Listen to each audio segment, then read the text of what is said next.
Hello everyone welcome back to my YouTube channel Roshni's lifes in a frame. ముందుగా నా video అయితే ఎవరైనా first time చూస్తున్నట్లయితే please like my video and subscribe to my channel Roshni's lifes in a frame. And ఇదైతే ఒక short sweet ఈ weekend Saturday mini vlog కాదు, just full long vlog. ఇదైతే లైక్ మేమైతే టెంపుల్స్కి అయితే వెళ్ళామన్నమాట. నేనైతే ఇలా బ్లాక్ డ్రెస్ ఉంటే బ్లాక్ డ్రెస్తో అలా రెడీ అయిపోయాను. ఇంకా రెడీ అయిపోయిన తర్వాత అంతా దిగుతాం కదా, దిగేటప్పుడు చూడండి నాది మా చెల్లిది వాదన. ఎక్కడికైనా పొద్దున్నే వెళ్ళాలి అని అంటే మా చెల్లి అస్సలు నన్ను లేపదు. ఎందుకంటే నాకు అసలే ముందే నిద్ర సరిపోక అట్లా పడుకొని ఉంటానా. ఇంక అందులో మామూలు డేస్లో చూస్తుంది అనమాట, నైట్ వర్క్ చేసుకునేది. ఇంక అస్సలు లేపదు, అన్నీ లేచి తనే అంత పనంతా చేసుకుంటుంది. నేను ఊరికనే తన నేర్పించడానికి ఏంటి పూజ ఎప్పుడు లేట్ చేస్తావని అన్నానా. అందుకు నన్ను తిట్టట్లేదు, జస్ట్ నార్మల్గా సిల్లీగా చెప్తుంది.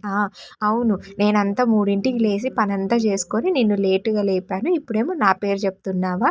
నువ్వు లేచి సోకులు పడడమే చాలు, లేదా వీడియో తీసుకుంటూ ఉంటావు యూట్యూబ్కి అని చెప్పి ఇంక మళ్ళీ ఏమో నన్ను లేట్ అంటావా అని చెప్పి తిట్టింది. తిట్టడం కాదు, జోక్గా మేమిద్దరం అట్లాగే వాదించుకుంటాము. ఆ వాదించుకునేది చూసి మా డాడీ మేమిద్దరం ఎక్కడో గొడవ పడుతున్నాం అని చెప్పి దగ్గరకు వస్తారనమాట. కానీ మేమిద్దరం అస్సలు మ్యాక్స్ టు మ్యాక్స్ గొడవ పడము. చిన్నప్పుడు బాగా కొట్టుకునే వాళ్ళం, బట్ ఇప్పుడు అసలు గొడవ అంటే ఉత్తిగా జస్ట్ మాట వాదించుకుంటాం తప్ప అంతగా గొడవ పడము. అండ్ నెక్స్ట్ ఫస్ట్ డెస్టినేషన్ అయితే కాటేరమ్మ టెంపుల్కి అయితే రీచ్ అయిపోయాము. టెంపుల్ దర్శనం చేసేసుకొని బయట అక్కడ ఒక చెట్టు ఉంటుంది అనమాట. ఆ చెట్టుకి కొబ్బరికాయ తీసుకొని కోరుకొని ఒక 3 నుంచి 5 ప్రదక్షిణాలు చేసేసి ముడుపు కడుతున్నారు. దర్శనం అయిపోయిన తర్వాత వెనకాల ఇట్లా గుడి టెంపుల్కి కాయిన్ ఏదో మనం అనుకున్నది ఇట్లా పెట్టి అతికియాలన్నమాట. అతికిస్తే ఒకేసారి అతుక్కుంటే మాత్రం అది కోరిక నెరవేరుతుందంట. ఏమో ఆ స్టోరీ బిహైండ్ అయితే నాకు తెలియదు. లైక్ మా చెల్లి వాళ్ళు అతికిస్తే వాళ్ళకి అతుక్కుంది.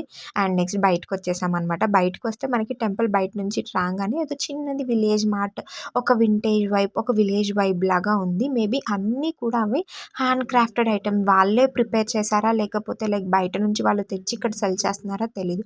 బికాజ్ నేనేమీ అడిగేకపోతే ఏమన్నా కొనలేదు అని అంటే తిడతారేమో అని చెప్పి నేనైతే ఏమీ అడిగేకపోలేదు. ఇక్కడ ఏంటంటే లైక్ అన్ని vintage collection model, villaged type collection model అయితే ఉన్నాయి. అన్నీ కూడా ఎక్కువ వుడ్తో చేసిన హ్యాండీక్రాఫ్ట్స్ అయితే ఉన్నాయి. చూసారా ఇక్కడ గురుగులు చిన్నప్పుడు బాగా ఆడుకునే వాళ్ళం అనమాట. నేను మా చెల్లి ఇలాంటి చెక్క గురుగులు బోల్డ్ ఉండే, రీసెంట్ వరకు కూడా ఉన్నాయి, తర్వాత పారేసినట్టుంది మా చెల్లి. చిన్నప్పుడు లైక్ అన్నం వండడం, కూర చేయడం ఆడుకునే వాళ్ళం కదా కిచెన్ సెట్తో, అట్లా మా మమ్మీ మాకు చెక్క గురుగులు కొనిచ్చేదన్నమాట. వాటితో కూడా ఆడుకునే వాళ్ళం. సో ఇక్కడ మీరు చూస్తే అన్ని ఐటమ్స్ కూడా పిల్లలు ఆడుకునేకి చక్కగా ఉన్నాయి. వుడెన్ పీసెస్ లేదా షో పీసెస్ చక్కగానే చెక్కతోనే తయారు చేసినవి ఉన్నాయి. ఆ షో పీసెస్ మనం షో పీస్ లాగా యూస్ చేయొచ్చు, వేరే వాళ్ళ గిఫ్టింగ్కి యూస్ చేయొచ్చు. పెన్ స్టాండ్ దగ్గర నుంచి, క్లాక్స్ దగ్గర నుంచి, షో పీసెస్ దగ్గర నుంచి అన్నీ వుడెన్వే ఉన్నాయి. ఇంకా నెక్స్ట్ అది కంప్లీట్ చేసేసుకొని నెక్స్ట్ డెస్టినేషన్కి మేము స్టార్ట్ అయిపోయాం. నెక్స్ట్ డెస్టినేషన్ అయితే చిన్న తిరుపతి. ఆ కార్లో మార్నింగ్ వ్యూ అయితే భలే ఉంది అని చిన్నగా ఒక 2-3 క్లిప్స్ అయితే క్యాప్చర్ చేశాను. మనకు ఆంధ్రాలో చిన్న తిరుపతి ఎట్లాగా, సో ఇక్కడ కూడా చిన్న తిరుపతి అని చెప్పి పెట్టారు. అండ్ అందులో వీకెండ్ అయ్యేసరికి ఈ టెంపుల్లో చాలా అంటే ఏ టెంపుల్కి వెళ్ళినా కానీ ఎంత రష్ అంటే అంత రష్ ఉంది. అక్కడ దర్శనం ముగించేసుకొని ఇంకా టిఫిన్కి ఆగామన్నమాట. టిఫిన్కి ఇంట్లో నుంచే మా చెల్లి కొంతమంది సైడ్ మరమరాలు అంటారు, కొంతమంది సైడ్ బొరుగులు అంటారు. వాటితో ఒగ్గాని అని చేస్తారు రాయలసీమ సైడ్. అందుకే నేను మా చెల్లి నేర్పిస్తున్నాను. ఎంత రాయలసీమ కోడలు అయితే మాత్రం ఈ బొరుగులు ఒగ్గాని చేసుకొని రావాలా. ఎందుకంటే ఆ హేటెస్ట్ టిఫిన్ ఏది ఉందంటే ఇది అస్సలు నచ్చదు. ఎందుకు అంటే ఆ మరమరాలు లేదా బొరుగులు లైక్ 2 కాన్సెప్ట్స్లో చెప్తున్నాను అనమాట. అవి నానబెట్టి తాలింపేసి చేస్తారు. అవి నానబెట్టంగానే మెత్తగా అవుతాయా, అస్సలు నచ్చదంటే నచ్చదు. కానీ మా చెల్లి అదే చేస్తుంది ఒక్కొక్కసారి.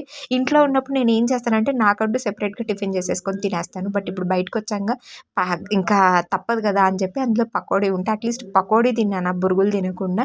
నెక్స్ట్ కోటిలింగేశ్వర టెంపుల్కి అయితే వెళ్ళాము. యాక్చువల్గా నేమ్ ఇండికేట్స్ కోటిలింగేశ్వర టెంపుల్, అంటే కోటి లింగాలు ఉంటాయి అని చెప్పి. But as of now 90 lakhs ఉన్నాయంట, 10 lakhs ఇంకా చేస్తున్నారంట. బట్ ఇవి చూడడానికైతే చాలా, అక్కడ చిన్న చిన్న గుళ్ళు ఉంటాయి, అవి దాటుకొని రావాలి. It is too risky. అంతే for this video. Bye see in the next vlog.